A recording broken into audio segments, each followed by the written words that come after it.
কি বললেন? কোথায় থাকি? আমার আপন শহরেতে, যেখানে রাস্তা ঘাট সব ভরা থাকে ঝাঁ চকচক গাড়িতে। কটা টাকার জিনিস কিনতে লোকে গাড়ির চাকা ঘোরায়, কাজ না থাকলে অবসরে গাড়ি নিয়ে চক্করে যায়।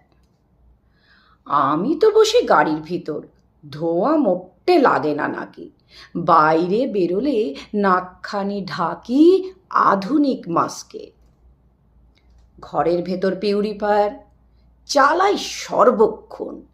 বায়ুটা তাই শুদ্ধ থাকে, তাই ভালোও থাকে মন। কি বললেন?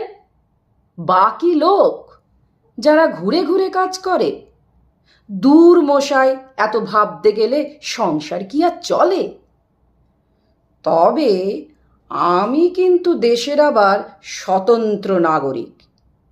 দূষণ প্রতিরোধের মিছিলে তাই চেঁচাই সর্বাধিক।